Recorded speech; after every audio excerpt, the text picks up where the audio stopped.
തൃശൂരിൽ എലിപ്പനി ബാധിച്ച് ചികിത്സയിലായിരുന്ന യുവാവ് മരിച്ചു. ഒരുമനയൂർ ഒറ്റത്തെങ്ങ് കാഞ്ഞിരപ്പറമ്പിൽ വിഷ്ണുവാണ് മരിച്ചത്. തൃശൂർ മെഡിക്കൽ കോളേജിൽ ചികിത്സയിലിരിക്കെയാണ് മരണം. വിവരങ്ങൾ ലെവിൻ കെ വിജയൻ നൽകും. തൃശൂരിൽ നിന്ന് ലെവിൻ, പലതരത്തിലുള്ള പനി വ്യാപിക്കുന്ന ഒരു സമയമാണ്, മഴക്കാലമാണ്. അതിനിടെയാണ് ഇങ്ങനൊരു ദുഃഖകരമായ വാർത്ത പുറത്തു വരുന്നത്. ആശങ്കപ്പെടുത്തേണ്ടുന്നൊരു സാഹചര്യമുണ്ടോ?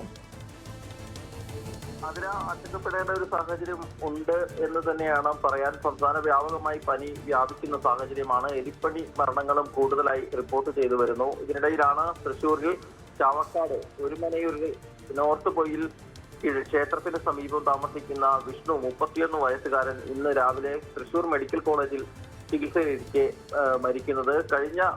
ഈ മാസം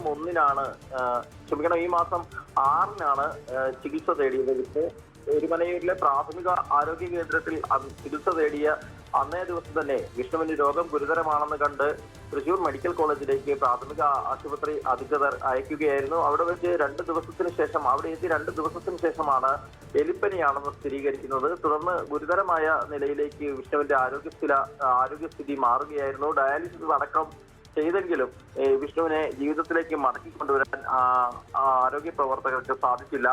നേരത്തെ ടൈൽസ് പണി അടക്കമുള്ള ജോലികൾ ചെയ്തിരുന്ന വിഷ്ണു ചൂണ്ടയിടുന്നതിനും മറ്റുമായി ഈ സമീപത്തെ വെള്ളക്കെട്ടുകളിലും പാടശേഖരങ്ങളിലും അടക്കം പോയിരുന്നു.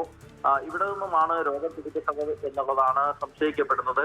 ഒരുമനയൂർ പഞ്ചായത്തിലെ വിവിധ സ്ഥലങ്ങളിൽ ഇത്തരത്തിൽ ആളുകൾക്ക് പനി വ്യാപിക്കുന്ന അല്ലെങ്കിൽ പനി പടർന്നു പിടിക്കുന്ന ഒരു സാഹചര്യം കൂടി ഉണ്ടായിരുന്നു. പക്ഷേ അവിടെ ആശങ്കപ്പെടേണ്ട സാഹചര്യമില്ല. ബോധവൽക്കരണങ്ങളും അടക്കം ഇതിനോടകം തന്നെ പഞ്ചായത്ത് അധികൃതരുടെ നേതൃത്വത്തിൽ പൂർത്തീകരിച്ചിട്ടുണ്ട്. ജലാശയങ്ങളിലടക്കം അണുനശീകരണ പ്രവർത്തനങ്ങളും നടത്തിയിട്ടുണ്ട്.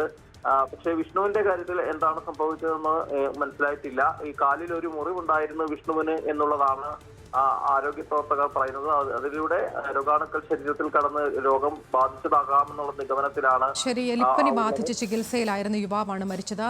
തൃശൂർ മെഡിക്കൽ കോളേജിൽ ചികിത്സയിലിരുന്ന വിഷ്ണുവാണ് മരിച്ചത്. വിശദാംശങ്ങൾ നൽകുകയായിരുന്നു ലെവിൻ കെ വിജയൻ തൃശൂരിൽ നിന്ന്.